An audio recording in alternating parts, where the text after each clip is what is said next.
welcome to NAPOD, where we provide NA speaker meetings and workshops in a podcast. We are an ad-free podcast, and if you enjoy listening, please help us to be self-supporting by visiting napod.xyz, look for the donate link, and drop $1 or $2 in the virtual basket.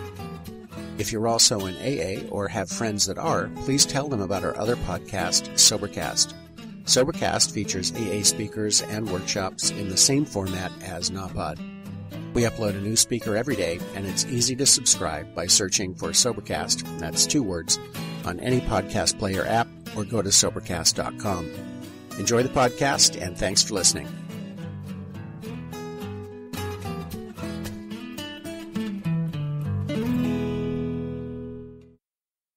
I'm an addict named Calvin, and I'm a proud member of this fellowship that has the ability to change and save lives. Man, before I do anything, I got to wipe off the goosebumps and thank Almighty God. Wow.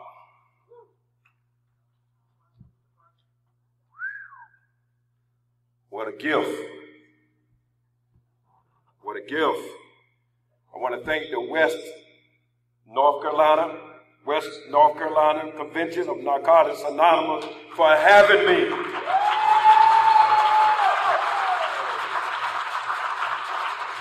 I want to thank Rachel for picking me up from the airport and letting me stay at her house the first night, and Jenny B keeping me in line, and Jet in the hospitality room. I just want to thank all of you guys. Oh man, I'm loud.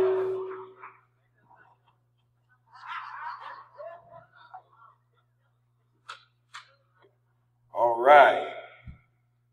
Wow. And then again, I want to thank Jersey, South Carolina DJ over here, man, for what he brought to the table during the countdown. That was real spiritual. You know what I'm saying? I told my friend, I said, listen, all I got to say is thanks for letting me share. Because that was deep stuff. You know, and, I didn't sleep last night. You know how it is if you ever been asked to come before the mic. Like you go through some stuff. You know what I mean? It ain't always easy to share. You know, it takes courage, it takes work, it takes perseverance. You know, to come out here with a bunch of strangers that's really your friend and tell them the truth about what they already know. So again, I just want to really, really like get in touch with God and allow him to kick in and allow me to tell a little bit how I got here. You know, what it was like, you know, how I stay here and what it's like now. You know, first and foremost, let me tell you, I needed a spiritual high in the land of the sky. Before I go anywhere else. Not only I come to be a blessing, but I came here to get one. You know, and I needed some spirituality I was going through. And I'm telling you right here, right now, is that if you ain't never went through, you never been clean and worked the program. Cause listen, this is a program where ups and downs is part of recovery. Like I can't stay the same place all the time. I got a disease that's always. It don't stop because I got clean time. It doesn't stop because I'm sponsoring a whole lot of men. It doesn't stop because I got a home group that meets 7 days a week, and I'm in there 6 out of the 7 days. It don't stop.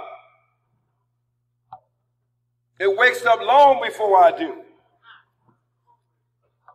And it knows my flavor.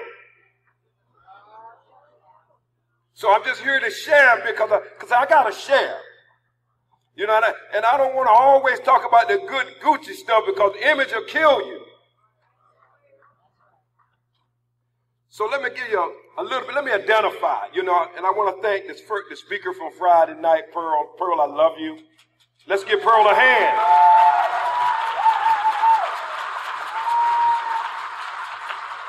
Well, you set it off, you know, and so anyway, I'm from South Carolina originally. I'm home. Yeah, I felt like I was home all weekend long. You know, the trees and the mountains and the coolness. You know what I mean? The yes sir, no sir stuff. Yeah. I reside in South Florida. I came there for the 28-day program and hadn't found it necessary to come back.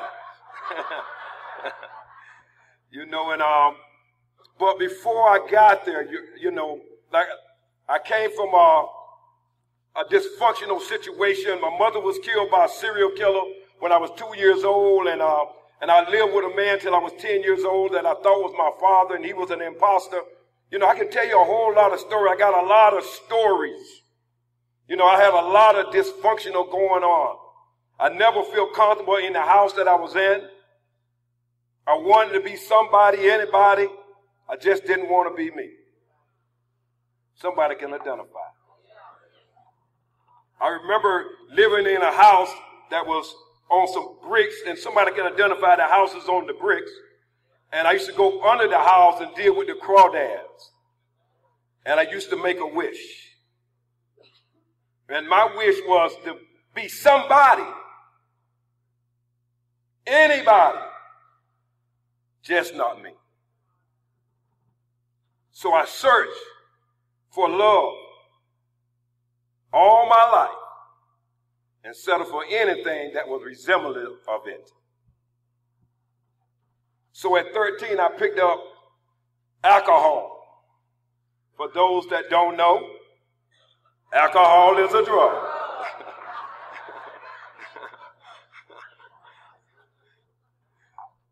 You know, and it was the first time I felt good about myself. And I thought I had arrived. I knew I needed something. And I thought that I found it in drugs. I remember running with that feeling. And I thought I was better than I ever was as a result. Never knew where it was going to take me. At 17, I graduated from school. I went to the military. They gave me a license to drink. Y'all know the story. You know. I remember growing up thinking, like, you know what, like I never knew my mother and I never knew my father, and, you know, that was all right because I never knew him. But, you know what, I don't ever want to treat anybody like the way I felt. I didn't never want kids out of wedlock. I'll never leave my kids. Y'all know the story. I told myself I'll never be the guy that my father was, whomever he was, that I didn't know. Went in the military, did my thing 4 years, came out, got married, had 2 kids, wife, beautiful, 17 years in the relationship with her. And somewhere along the line, and I was being very successful, and my disease started acting out on me, and I had a extramarital affair.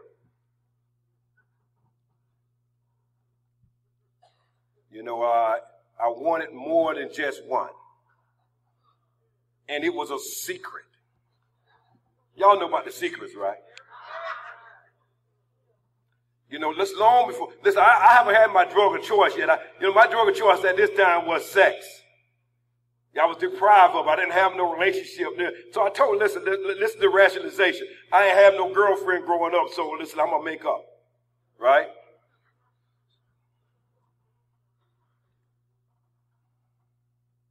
I remember not willing to go in the bedroom because of how it made me feel, with the inability to stop.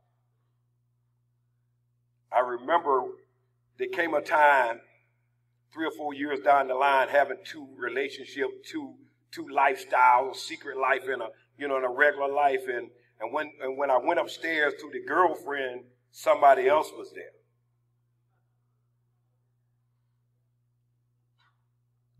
And how it made me feel. And mind you, I couldn't tell nobody because it was a secret.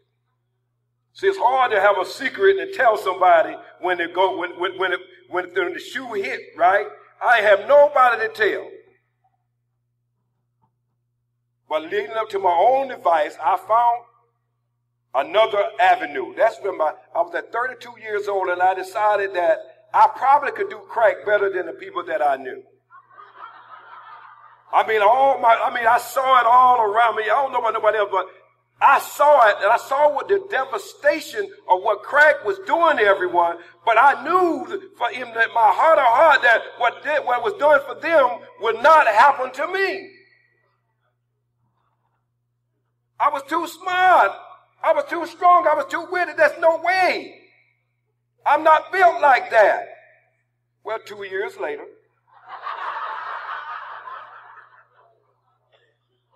I was homeless, jobless, and penniless.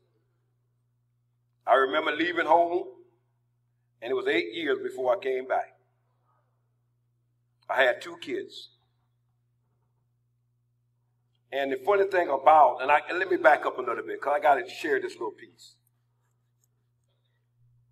I'm in a relationship. I got my wife, and, I'm at the end of the road with the relationship with my wife, and I remember going there and saying, listen, I need to get my money back. You rob your house first. I don't know about nobody else. I robbed my house. I don't have no good drug story. So if you're looking for a good drug story, I ain't had no pistols. I ain't robbed no dope dealers. I didn't go to prison for 10 years. I didn't do any of that. So if you haven't done those things, welcome, you belong. I need to read. Because I had some reading.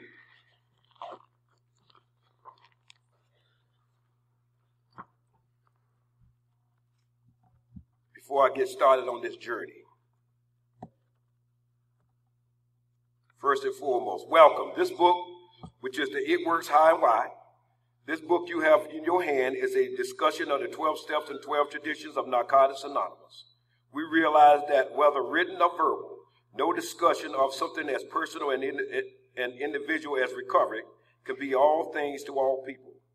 This book is not meant to be an exhaustive study of NA steps and tradition, nor is it meant to be the final word of any aspect of recovery or NA unity.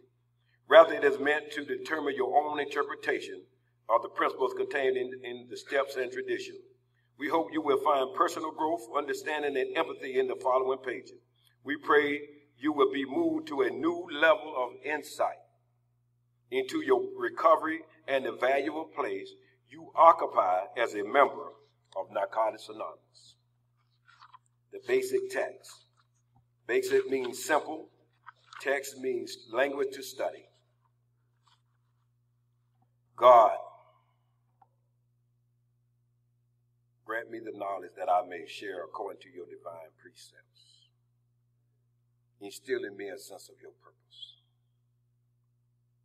Make me a servant of your will, and grant me the bond of selflessness, that this may truly be your works and not mine, in order that no addict anywhere need die from the horrors of addiction.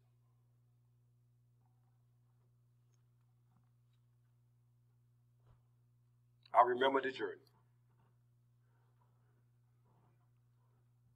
I remember saying I'll never be like my dad.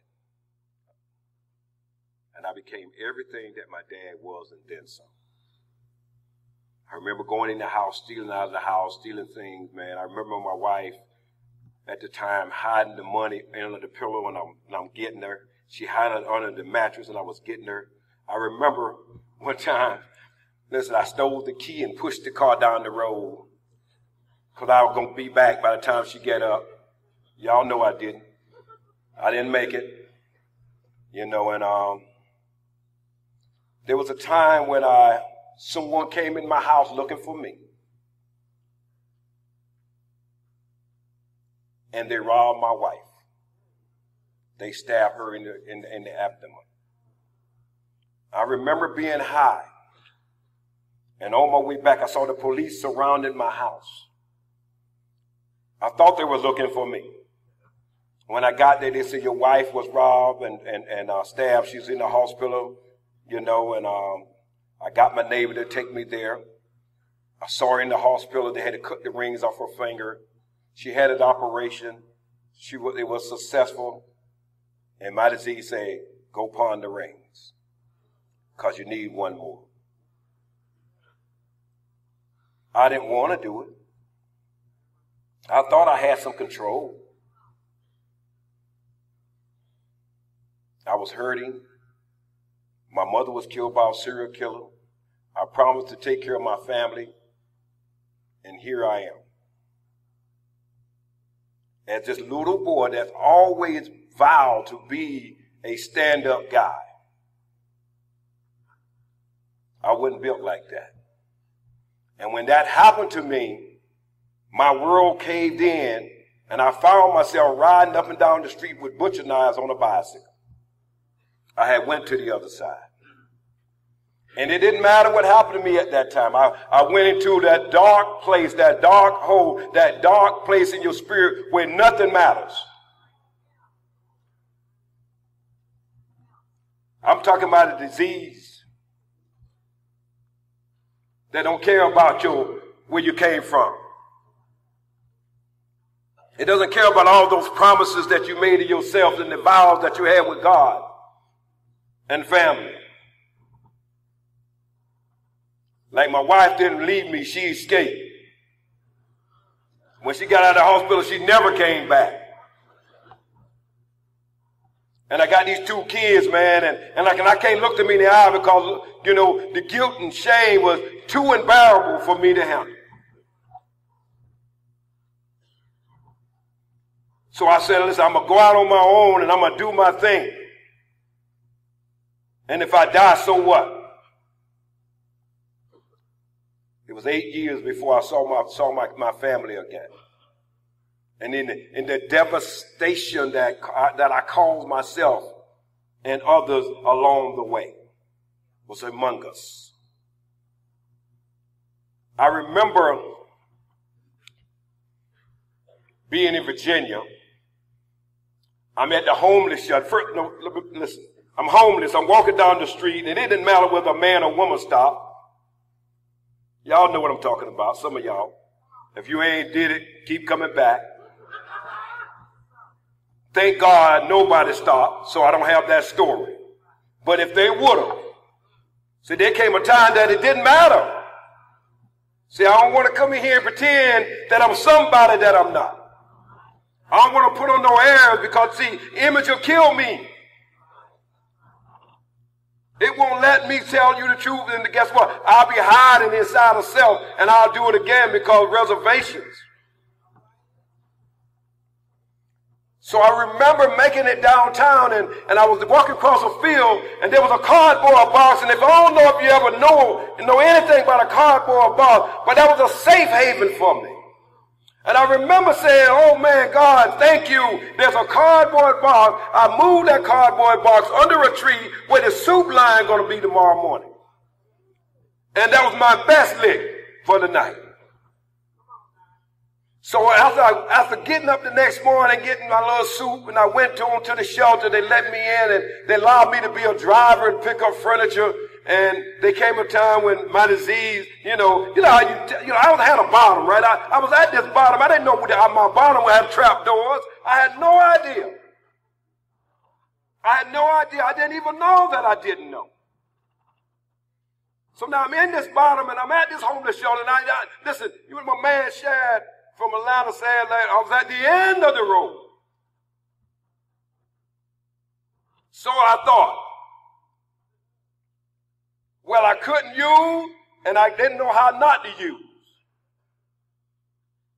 And I was in the shelter, and I had a great idea that I was going to put their furniture on consignment and, listen, get a couple of dollars, make a little lick. Right? Got the money. I told myself I can do just 20. Nobody will know. I rented out the truck to the dope man. He never came back. And I'm in a hopeless dilemma again. And it's 2 o'clock in the morning. I don't know. Listen, I didn't have no felonies, right? So I'm waiting on the truck. All I want to do is get the truck back to the yard. I don't care about me, but I don't want that felony, y'all, right? So it's 2 o'clock in the morning, and my secret came by. Y'all ain't hearing me. She showed up right out of nowhere. Hey, what are you doing out there? Listen, I'm talking about God now. See, God working in mysterious ways. That was God saying, listen, I got you. She took me in the car, took me to her house, gave me a bath, and the next day she brought me to South Carolina. Where I'm home. I'm living in Virginia for 18 years, and I had no way out. I was at the end of the road. You know, when you can't even go to the shelter no more. And my disease told me the police are looking for me because I stole the truck. Like, what am I going to do now? So I ended up, like, they took me all the way to South Carolina. I got to South Carolina and went in my hometown. And, I was at, I got another bottle, right? And I met a friend, and he said, I got something. And y'all know what I did. My cousin came along, gave me his car. I rented it out the same night. And all I'm saying, man, is like, I don't have a good drugstore. But I need to tell you the devastation of how this disease robbed me of everything that I told myself that I'll never do. Like I told myself, if I ever get home, I won't be the guy I was in Virginia. And the same day, see, I got a disease, don't care shit about me. It don't care what I say. It don't even care. It told me, listen, I tell you, if I could get to South Carolina, I'll be all right. Well, I got there. And that's when my nephew wanted to kill me. He took me in, gave me $100, bought me some clothes, told me I ain't had to do nothing, just hang out with me, cuz. And then he messed around here and left some cookies on the table. Y'all know. I had 6 months clean, white knuckling, if you know. I'm holding on. I don't know nothing about being an addict yet. I'm in denial. Denial is the part of the disease that makes it difficult for me to see reality. So he said, clean the crumbs up, Cal. And y'all know what I did. I robbed him the same night. And he caught me. Y'all ever got caught with the bomb? I got caught with the bomb, y'all, right? Another God story. I got caught with the bomb. I'm in the dark. I'm in the woods. Y'all know about the woods in the South. I'm in the woods. He caught me coming around the bushes. He had the 9 in the shotgun. And he said, look, man, where my shit? I'm like,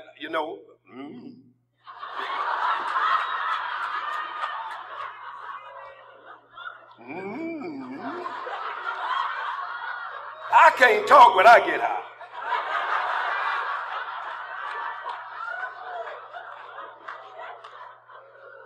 And I know not to run, right? You don't run. You don't never run. Don't run from the bullet, right? You got to listen. I'm saying like that's family, right? Like I can't talk, and I don't have the bomb. So like I'm gonna look at him, and he's gonna look at me, and he started to cry. I say, shit, I might could walk away. So I walk, gingerly. I figured if he shoot me in the ass, it'll be all right. I reserved it. I deserved that. I remember thinking like I deserved that whip.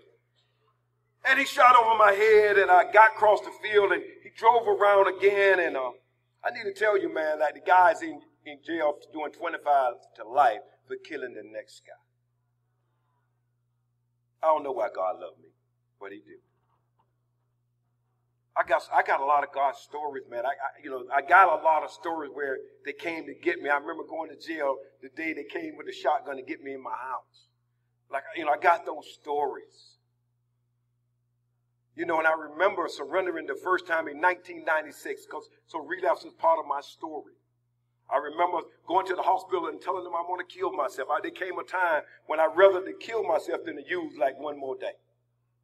And I remember going in there, and I cried all the way to Columbia. What's the name of that place? Whatever the name of the place. The state hospital in Columbia. Yeah. I went to Morris Village. Right?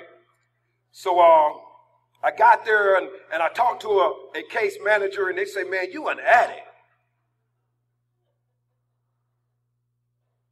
First sign of hope, y'all. Because I thought I was crazy. And I thought I was losing my mind. And they brought some H&I. Thank God for the H&I. Give H&I a hand.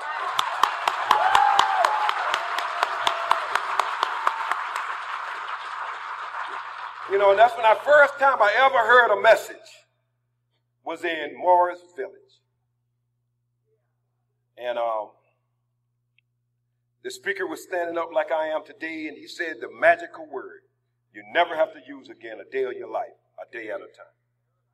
Nobody ever told me that I didn't have to get high, ever. And I'm like, wow. They say, man, there's a few things you got to do when you leave here. You don't go back home. Go to a halfway house. Get a sponsor. Do 90 meetings in 90 days. Work some steps. So I went out, man. I'm gun-ho, man. I'm ready to do this. I'm feeling good about myself. I went out and I got me a halfway house. I got a sponsor, and I called him like 5 times that year. You know, they told me to work. They told me to work steps, you know, so I worked the first step, you know what I'm saying? And I remember getting my 1-year medallion and graduating from Narcotics Anonymous. I remember saying, man, I have arrived. And I remember, you know, I'm that guy that he talks about that left out on religious zeal.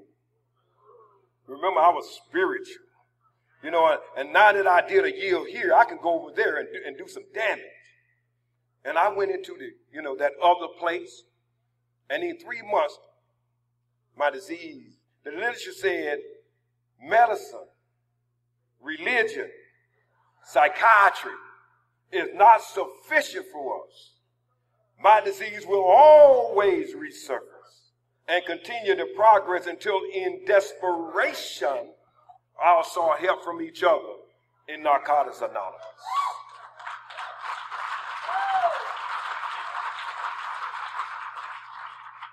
I remember being there, man, and some stuff went down, and I didn't have the ability to handle it. I was an emotional cripple. I didn't even know that I didn't know. And I went back on my wheel, and I started doing some behaviors long before I picked up the drugs. I remember relapsing on eggnog with vodka. Nobody told me eggnog had vodka, and I just was drinking. I was in the wrong place at the right time. And $300 later that night, smoking crack, I decided, I guess I relapsed. Okay?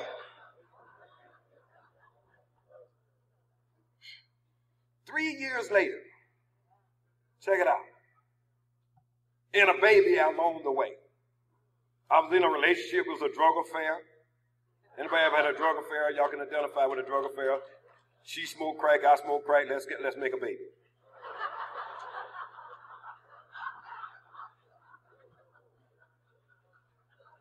I didn't dust her off, Pearl. I just smoked with her. I remember having a resentment with her because she was pregnant, but I was bringing the dope. Who do that? I'm bringing the dope. I'm the one working. I got a resentment with her because she's smoking, but I'm bringing the dope. After I got clean and did the first step, I found out so I was just as responsible as she were. So anyway, man, 3 years later, man, I was at the end of the road again. But it's a different kind of end of the road when you had some recovery. It ain't the same end of the road anymore. Because, see, I knew that I didn't have to do it anymore. See, now I'm using and knowing there's a way and not checking that way out. So I remember February the 23rd, 2001, 7:30 in the morning, the dope boy, they got my money the night before and didn't come back to the next morning, and it was short on the 50. I'm like, man, I ain't doing this no more. I'm so done. And I remember crying out to God like we always do. But this time it was, it was different. I remember saying, God, I can't do this anymore. I am so tired of me. I said, God, if you would just take this burden from me, I'll do anything you ask me, and I'll go wherever you send me. And when I got off the ground, ladies and gentlemen, I need to tell you the obsession to use dope was lifted.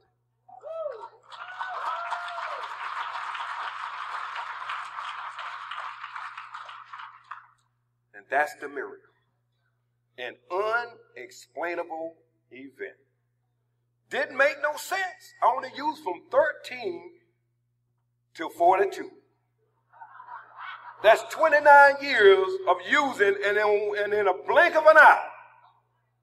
See, because you got to get the magnitude of what God has done for me. Long before I got to the program.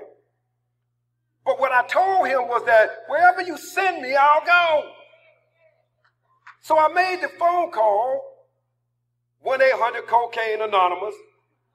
They sent me to South Florida. And I've been in this program ever since, and I haven't found it necessary to put up a mind, mood, and all the substance in my body, and I haven't wanted to kill myself ever since.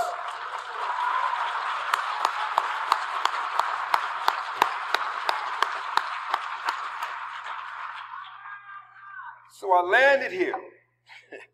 I landed here. As my sponsor can say, like a greasy pork chop. They had to throw sawdust down so they'll slow me down.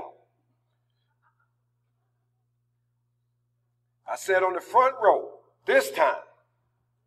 They call this the critical unit. Intensive care. I got a home group. It's the 5:30 group. We meet in Fort Lauderdale 7 days a week at 5:30. That was the first meeting I went to, and it's the same meeting I go to today. It's a loving place. If you ever down there, look us up. I sat on the front row and listen, and they told me to pick up some literature so somebody can know who you are. Don't just sit around. Get involved. Pick up some literature. Pick up some chairs.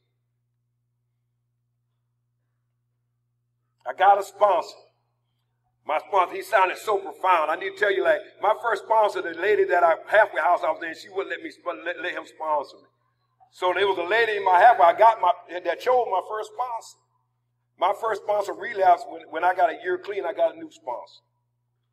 That's the same sponsor I had for the last 10 years. I'm a one firm believer that I don't need to change sponsor. I need to change the behaviors.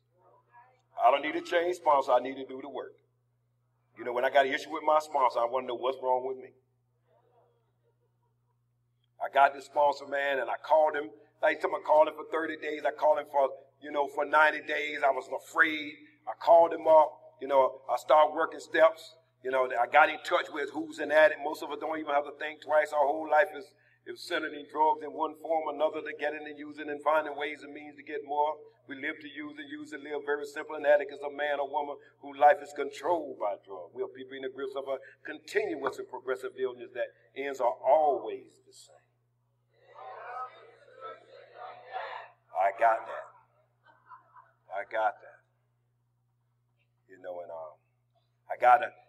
started working the steps, and I started practicing some principles, man. They told me that I need to practice the principles. Like I read them on the wall, and that was all good. But, then I needed to understand the honesty. That I got to be honest with myself, that I can't use successful. I didn't come in here brimming with honesty, love, and compassion. The literature talks about that. So I had to get honest with myself. And then there's a second surrender in the first step, and I missed it the first time, and like my life became unmanageable. It told me that unmanageability is the second surrender. I had to see where this drug had took me. And as a result of surrendering and seeing that maybe this program will work for me, I went on to the second step. and I needed some hope. And I found out hope was the only principle that you can give another human being. They told me to get a dictionary. To get the literature, get a dictionary, because you don't know what you don't know. And I thought I knew some stuff. I'm pretty intelligent. I'm pretty bright, right? And once I got a dictionary, I found out I ain't know shit. And everything I knew was up for revision. So I looked up hope. They said, man, something that, that desire that could come true. So I need to be restored to sanity. I'm like, okay, I'm insane. Okay, I can see me being insane, right? Because I was insane long before I thought I was an addict. So it was easy for me to see that I need some help, So, I listened to the people that were sharing, and they became my hope. My first halfway house, and Narcotics Anonymous don't endorse halfway house. So, if I'm sharing, that's just happened to be my story. That's my story. The 12th step said, there's one requirement for carrying a message. You must be yourself. He had 10 years clean. He was my second step. Because who smoked crack and stayed clean for 10 years? I never heard of him. I'm like, man, you're my second step. So I followed him around. He showed me how to have fun in recovery by going to conventions and things like this. I remember practicing some faith, and me and my sponsor went to the sea or the ocean, and I was looking for, to be, I want to be elevated. I heard all these stories about the third step and the faith piece and turning it over, and I did the work, because I want to be a good addict. I remember trying to be a perfect addict. There's no such thing. But when I got here, I didn't want to do wrong. I was so beat up that I just wanted to do the right thing. And I wasn't taking no risk. Because see, even though my story ain't bad as some story, and my story is worse than some story, I don't want my story again. Whatever it is. So I was just wanting to do the right thing. And I did that third step, and I'm running. I'm like, okay, I'm going to do the third step. And I remember leaving and feeling empty because nothing happened. Like I was the same joker that went to the water. And he told me to keep practicing. I need to tell you today, my third step is the bomb. See, I found out I didn't turn nothing over until I tried to control, manipulate some stuff. I ain't just turn it over. You don't just turn nothing over. I turn it over when I can't do nothing else with it. First, I'm going to try to do something. Listen, I've never still turned nothing over until I try to manipulate it, control it, move it around, fix it. And then when all is said is done, now, okay, I'll turn it over.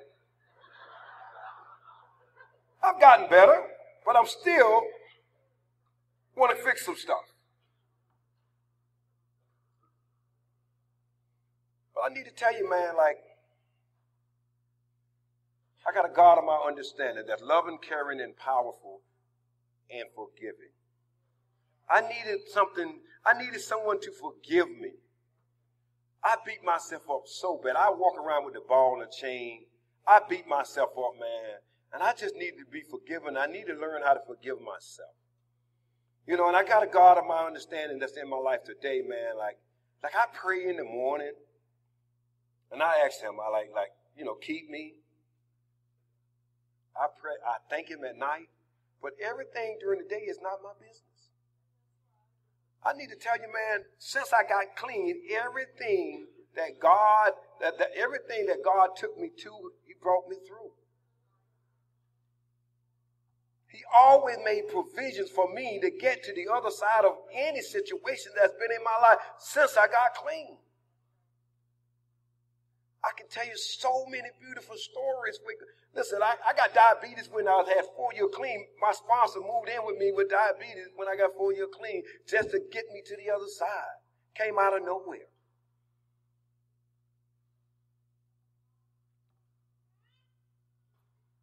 I remember people telling me, you know what, I believe people that never worked the fourth step is the one that tell you how bad the fourth step is. I mean, they got to be like, Man, listen, oh man, the 4-step, this, that, no, okay, all right. You need some courage, all right, okay. But I found out the most loving thing. They literally say the most loving thing that you could ever do is do a searching and moral inventory. You know, and I want my sponsor to know I loved it. And I love myself. So I did it, you know.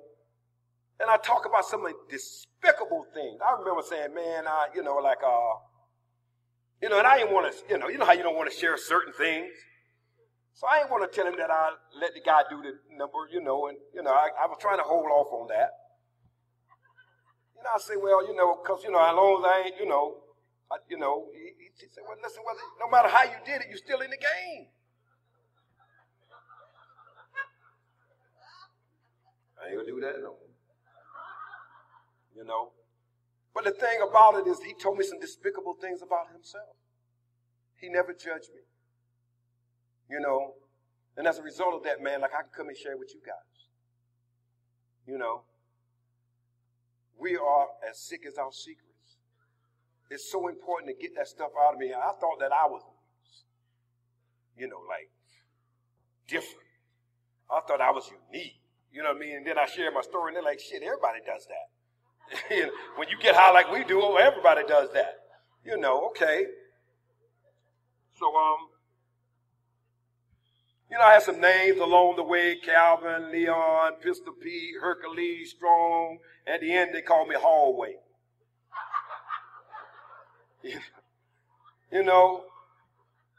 So as a result of that 4th step, I got in touch with who I really was. The root word of integrity is to integrate. I can say integrity is like practicing principles in the dark, but I also can tell you that part of integrity is being who you say you are. See, I stopped being all of those names. Listen, my name is Calvin S. Nothing more and nothing less. I am who I say I am. And that's all I am. Don't put me nowhere I don't belong. I tell my sponsor, don't put me over there. Because you're going to kill me, because when I don't show up the way you think I should show up, I can't come to you. And I say that because a lot of times, as a result of working on a program of recovery, people put us in places we shouldn't be. I want a recovery. I don't want to be a big fish in a little pond. I just want to be able to swim. But I got a right. I want to be able to come to you and tell you everything that's going on with me. But if you put me on a pedestal, I'm afraid to tell you, because then I'm going to hurt you.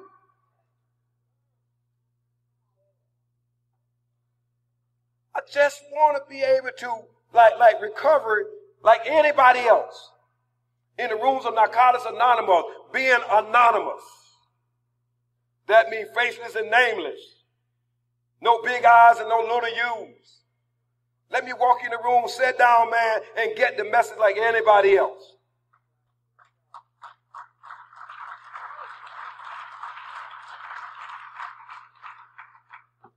And if I find a perfect addict in here, I'm running from them. I don't want nobody too spiritual.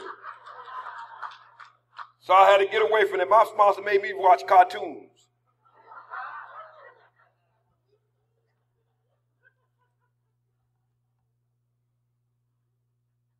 I got some defects of character, man. It's worse than any drug that I ever had. And they told me that's where the rubber meets the road. They told me that's where the boys of men come up. And I got in touch with some stuff. And I remember, pornography was my new drug of choice. I know nobody don't know about that. And I remember saying, because I judge myself, so I say, listen, it looks like it's supposed to be wrong, so I'm not going to do it anymore, even though that's what I wanted to do. But because I had judged myself, I gave it away, and I bought it again, and I burned it, and I bought it again, and I put them in a hole, and So I was a guy that really believed that just because I didn't want to do it, that I didn't have to do it, in spite of the fact that I liked doing it.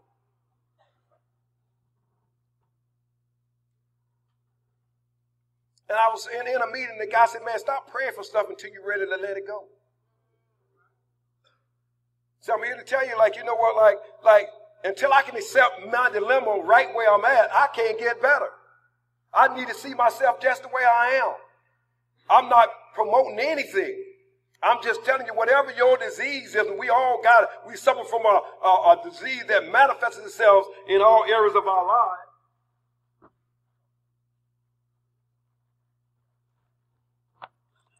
I got some literature to back it up. The disease of addiction, first page. What makes us addicts is the disease of addiction. Not the drugs, not our behavior, but our disease.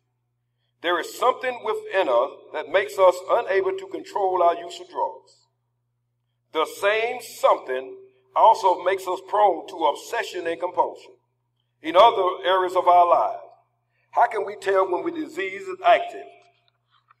When we are trapped in obsessive, compulsive, self-centered routines, endless loops that lead to nowhere but physical, mental, spiritual, and emotional decay. It ain't about the drugs. Yeah, this is Narcotics Anonymous. But my problem goes a lot deeper. And if I only deal with I'm not using, I'll die. You shared it, Pearl. If I only deal with just the drugs, then the problem is still with me. The inability to deal with my own personal responsibility, I'll create my own problem. So I got to go a little deeper. So I found out that in the sixth step that I can cut the trees down, but I better get to the root. Because I kept cutting the limbs off, but they kept resurfacing. And I'm judging me. And now I got to hide. I got to wait till she leaves. Like I'm using dope. Somebody can identify. She gone. Looking out the window, did she pull off? Y'all know it. And I tell myself, I ain't hurting nobody. But I'm dying spiritually. That's my truth.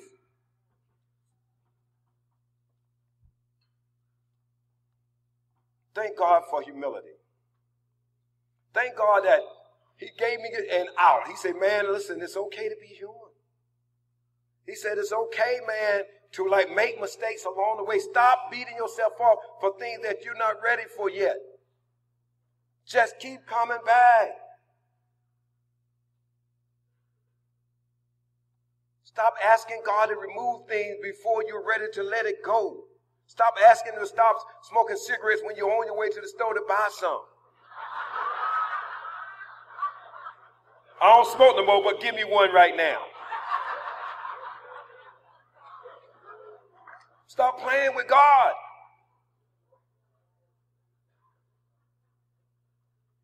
It's just an analogy.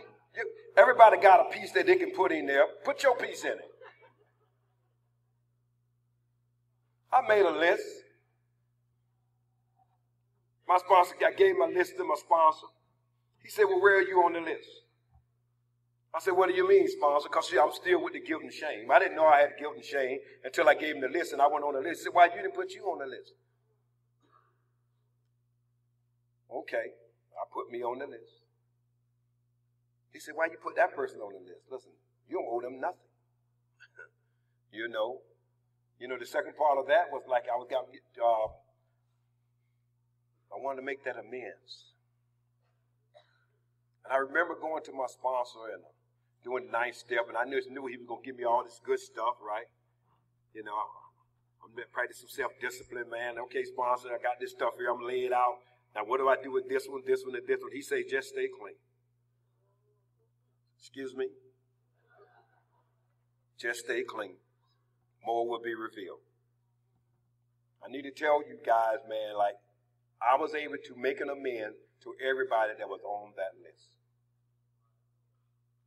And one of the people that I had to make an amends was my wife, my ex-wife at the time. My new wife is over there, so she gonna get me if I don't recognize. That's my new wife, right? I remember I used to share all the time. She said, well, Calvin, why y'all always talking about your wife? I'm your wife. I got it right, right? Okay.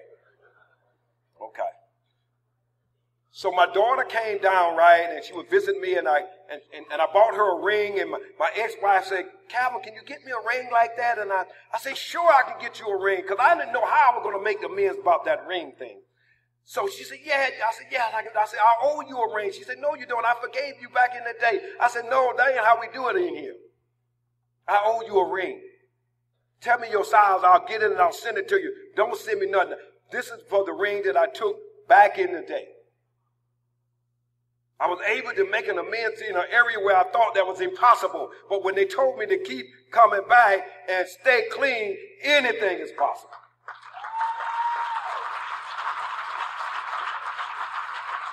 I had this son, right? When my son is on the list, and I got to go through here. I got a little bit of time. My son was on the list. My son was 10 when I left. He was 18 when I saw him again. And I promised him a car back in the days. And when he came back in my life, you know, the guilt and shame said, get him a car. And I got him a car. My son was the basketball player of the year for the state of Virginia, and I never seen him play ball. He came looking for me on his 18th birthday. I was in treatment. So I'm trying to make some amends, and like I went to his college, and he got a four-year scholarship, and he was doing his thing, and I got back in his life, and I remember writing a letter saying, please let me in, and he said, okay, we'll think about it, and 6 years later, right, after doing all that stuff I thought I should have done, me and him having one of those long conversations, and I remember saying to him, I said, son, you know what, I need to apologize for not being a good dad. And my son said to me, it's about time. I'm talking about that, like making direct amends, like thinking that I'm giving him some stuff and being a good dad. As of then, I never apologized for him for the joke I was before, and it never came true. I didn't just free myself. I freed him up to love me. See, because he wasn't able to let go of nothing, because I never directly said, man, I'm sorry for not being a good dad. So now I got this little 14-year-old kid that was coming to visit me from the drug affair, right? So he come to the spot, and me and him sitting down and in the car before we go in the house. He said, Dad, can I ask you 3 questions? I said, what, son? He said, Dad, why did you leave me? Then he went on and said, Dad, why didn't you come back? And finally he said, Dad, if you could do it all over again, would you do it? And I had to make an amends to my son, but I indicating that his mother was an addict. She still haven't gotten to that piece yet. She's in church going as if it never existed for her. He doesn't know her story. They only know my story. And I can't help him out about my story by implementing her in her story. So I had to make an amends, and I had to keep that amends on me. He said, Dad, I'll stay with you, but my mom needs me. I said, son, I know you got to go. I had to make some financial amends, man. And who want to do that? But I paid them $50 a month, $25 a month. When I got here, I couldn't get a bank account. Today, I got 700 credit. It's all as a result of the 9th, 8th, and 9th step and doing the work.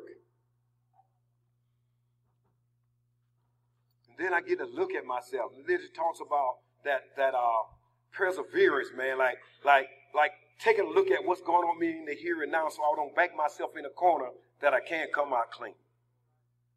And that's why I'm here today. And when I said to you guys that I needed a spirituality in this land of the sky because of my 10th step, when I take an inventory. And some days I can do this stuff real well, but there's some days that because of the work that I do and all the things, the pressure upon me, it's sometimes it's more than I can bear. And I want to escape. And some days I do. And when I do, it causes me spiritual harm because I'm going against my own spirit. And the literature and the principle won't let you stay in it. It won't let you stay in it. But I have to tell myself the truth on a regular basis. And I don't keep no secret. I share. But I got to get better in some more areas of my life. God is not done with me yet. I'm in a process of recovery. I haven't recovered. And I'm practicing this program to the best of my ability and based on my will and based on my spiritual condition. And every day is not a great day. But 6 days out of 7 and then 6.5 days out of 7, I'm on top of my game. And I'm blessed. I have a life beyond my wildest of dreams. Man, if God took me today, I'm all right. I need to tell you that. I understand the mountaintop sermon. You don't have to do anything else for me. Today, I pray for God to give me the power to keep the things that He's already given me through prayer and meditation. I don't ask for nothing because I have to be careful. Most of the time when I ask for stuff, I don't know what's best for me anyway. So what I do, because I asked God for a good wife and she gave me a good wife and I lost her. Now I ask for her. I ask God to let me be a good husband. See, I had to change that around because He always give me what I ask for. But now I need to ask God to give me the power to keep it. Keep the job, keep the husband, keep the faith, keep the relationship, keep my recovery. I can't do it without you. And as a result of that,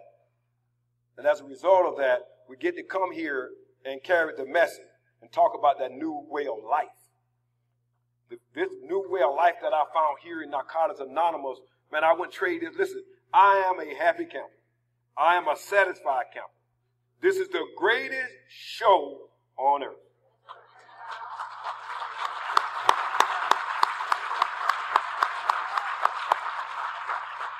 And I need to tell you, you guys are beautiful. You look good. You know what I'm saying? You smell good. And I was at the dance last night and they were jumping around. I'm like, damn. They're having fun and nobody is smoking and nobody is shooting and nobody is fighting. This is what we do in Narcotics Anonymous. Man, I found a home here. I never felt love.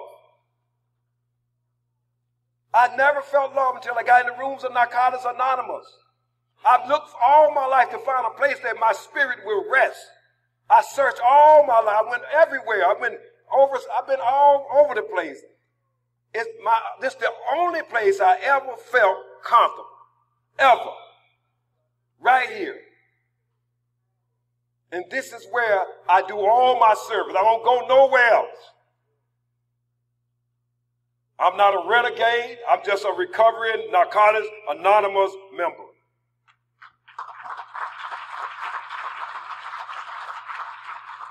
And I'll do anything for this loving fellowship.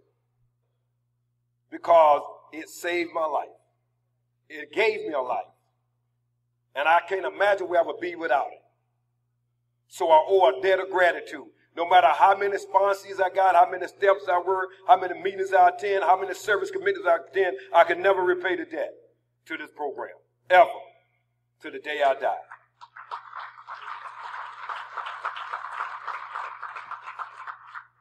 And in closing,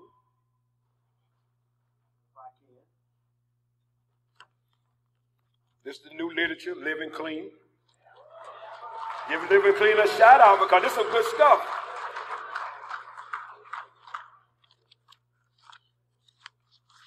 Living Clean.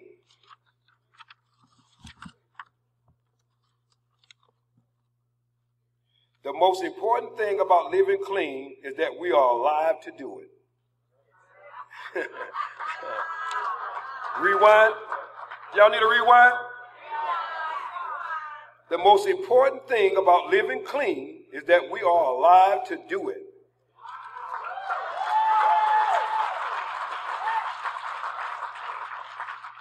And for the people with the disease of addiction, there is nothing less than a miracle. We do recover to live full and rewarding lives. Those lives present us with challenges, some in which we never expected. Living beyond our wildest dream often means that we are in uncharted territory. The countless addicts who are contributing to this book have made clear the miracle of getting clean is not the last one we experience or the last one we need. We have learned that we really can survive anything. Y'all heard that? Anything. Somebody tell your neighbor anything. We can survive anything, no matter what it is. And stay clean. It's never too late. Check it out now. Check it out. It's never too late to start over. Reconnect with the fellowship, work step, and have a spiritual awakening and find a new way to live. As long as we are willing to stay clean and keep coming back, our recovery continue to unfold in ways we couldn't imagine. We are living clean, and every day the journey continues. I'm an addict named Calvin. Thanks for letting me share.